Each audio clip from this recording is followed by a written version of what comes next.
कलबुर्गी में विकास के दावे उस समय खोखले साबित होते दिखाई दिए जब सेंट्रल बस स्टैंड के ठीक सामने चल रहा ड्रेनेज का काम पिछले 6 महीनों से अधूरा और रुका हुआ मिला।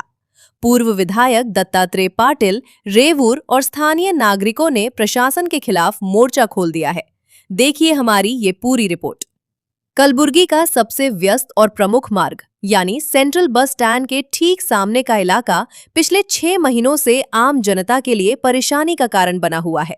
यहाँ ड्रेनेज और बुनियादी ढांचे से जुड़ा कार्य लगातार रुका हुआ है, जिसके कारण प्रतिदिन हजारों राहगीरों और आसपास के गांवों से आने वाले लोगों को भारी कठिनाइयों का सामना करना पड़ रहा है। ये मामला इसलिए भी गंभीर हो जाता है क्योंकि ये लापरवाही स्थानीय कांग्रेस विधायक अल्लम प्रभु पाटिल के घर के ठीक सामने हो रही है। पूर्व विधायक दत्तात्रेय पाटिल रेवूर का आरोप है कि विधायक केवल हवाई बातें कर रहे हैं और नई सरकार बनने के बाद से इस क्षेत्र में विकास के नाम पर कोई नया फंड नहीं आया है। महानगर पालिका और ठेकेदारों की धीमी कार्यशैली पर भी सवाल उठाए जा रहे हैं।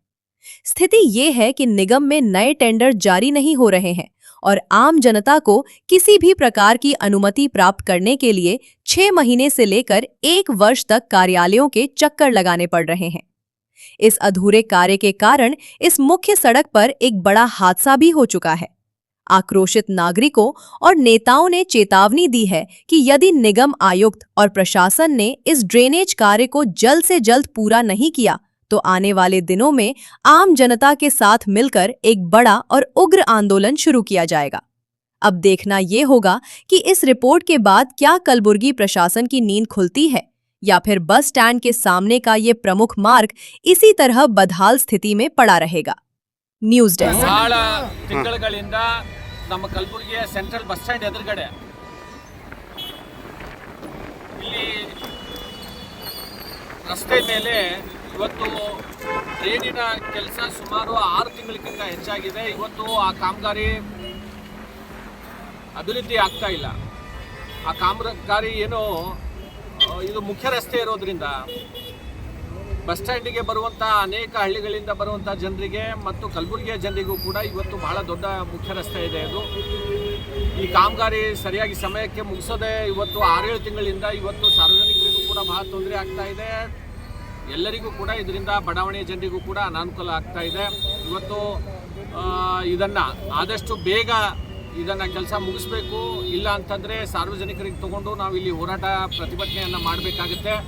ದಯಮಾಡಿ ಕಾರ್ಪೊರೇಷನ್ ಕಮಿಷನರ್ ಮತ್ತು ಇದು ನಮ್ಮ ಅಲ್ಲಂ ಪ್ರಭು ಅವ್ರ ಮನೆ ಎದುರುಗಡೆನೇ ಇದು ಇದೆ. ಇದು ಅವರಿಗೆ ಕಣ್ಣಿಗೆ ಯಾಕೆ ಕಾಣಿಸ್ತಾ ಇಲ್ಲ ಗೊತ್ತಿಲ್ಲ ನನಗೆ. ಏನೋ ನಿದ್ದೆಯಲ್ಲಿದ್ದಾರೆ ಅಂತ ಅನಿಸ್ತಾ ಇದೆ. ಕೇವಲ ಗಾಳಿಯಲ್ಲಿ ಗುಂಡು ಹಾರಿಸಿ ನಾನು ಏನೇನೋ ಭಾಳ ದೊಡ್ಡ ಕೆಲಸ ಮಾಡ್ತಾ ಇದ್ದೀನಿ ಅನ್ನೋರಂಗೆ ಹೇಳ್ತಾ ಇದ್ದಾರೆ. ಅವರ ಸರ್ಕಾರ ಬಂದ ಮೇಲೆ ಅವರು ನಮ್ಮ ಕ್ಷೇತ್ರಕ್ಕೆ ಏನು ಅನುದಾನ ಕೊಟ್ಟಿದ್ದಾರೆ, ಇವೆಲ್ಲ ಏನು ಕೆಲಸಗಳು ಹಿಂದೆ ಆಗಿರುವಂಥ ಕೆಲಸಗಳನ್ನು ಅದನ್ನೇ ಚಾಲನೆ ಕೊಡ್ಕೊಂಡು ತಿರುಗಾಡ್ತಾ ಇದ್ದಾರೆ.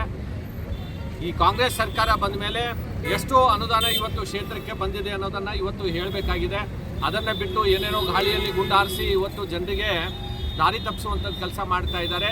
ಶಾಸಕರು ಎಚ್ಚೆತ್ತು ಈಗಾದರೂ ಇವತ್ತು ಅಭಿವೃದ್ಧಿ ಕಡೆ ನಮ್ಮ ಕ್ಷೇತ್ರದ ಕಡೆ ಇವತ್ತು ಗಮನ ಕೊಡಲಿ ಅಂತ ನಾನು ಈ ಸಂದರ್ಭದಲ್ಲಿ ಆಗ್ರಹವನ್ನು ಮಾಡ್ತೇನೆ. ಮತ್ತು ಇವತ್ತು ಬಡಾವಣೆ ಹಿರಿಯರು ನಮ್ಮ ಕಕ್ಕಡಮೇಲಿ ಕಾಕೋರು, ಶಾಂತಿನಗರದ ನಮ್ಮ ರಾಜು ಅವರು, ಅವದೇ ಅವರು, ನಮ್ಮ ಬಿರಾದರ್ ಅವರು, ಅನೇಕ ಜನ ನಮ್ಮ ಪೂಜಾರಿಯವರು, ಅನೇಕ ಜನ ಇವತ್ತು ಇಲ್ಲಿ ನಾವು ಸೇರಿರುವಂಥದ್ದು.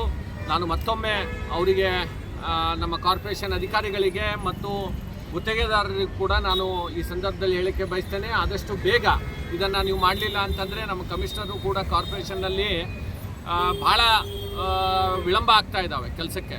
ಯಾವುದೇ ರೀತಿಯಾದಂಥ ಟೆಂಡರ್ಗಳು ಆಗ್ತಾ ಇಲ್ಲ. ಸಾರ್ವಜನಿಕರು ಕಾರ್ಪೊರೇಷನಿಗೆ ಹೋದರೆ ಒಂದು ಏನಾದರೂ ಪರ್ಮಿಷನ್ ತೊಗೋಬೇಕಂತಂದರೆ ಇವತ್ತು 6 ತಿಂಗಳು 1 ವರ್ಷ ಹೋಗ್ತಾ ಇದೆ. ಈ ರೀತಿಯಾದಂಥ ಸಮಸ್ಯೆ ಇವತ್ತು ಸಾರ್ವಜನಿಕರಿಗೆ ಇವತ್ತು ಉಂಟಾಗ್ತಾ ಇದೆ. ತಕ್ಷಣದಲ್ಲಿ ಇವತ್ತು ಅಧಿಕಾರಿಗಳು ಕೂಡ ಎಚ್ಚೆತ್ತಿ, ಯಾಕಂದರೆ ಇದು ಮೇನ್ ರೋಡ್ ಇದೆ, ಇಲ್ಲಿ ಯಾರಾದರೂ ರಾತ್ರಿ ಬಂದು ಪಾಪ ಬಿದ್ದು ಈಗಾಗಲೇ ಒಂದು ಆಕ್ಸಿಡೆಂಟು ಕೂಡ ಆಗಿದೆ ಅಂತ ಅನ್ನೋದನ್ನು ಬಡಾವಣೆ ಜನರು ಹೇಳಿದ್ದಾರೆ. ಹೀಗಾಗಿ ನಾನು ಮತ್ತೊಮ್ಮೆ ಆಗ್ರಹ ಮಾಡ್ತೇನೆ, ಇದನ್ನು ತಕ್ಷಣದಲ್ಲಿ ಕಾಮಗಾರಿಯನ್ನು ಇವತ್ತು ಪೂರ್ಣ ಮಾಡಬೇಕು ಅಂತ ಹೇಳಿ ನಾನು ಆಗ್ರಹವನ್ನು ಮಾಡ್ತೇನೆ.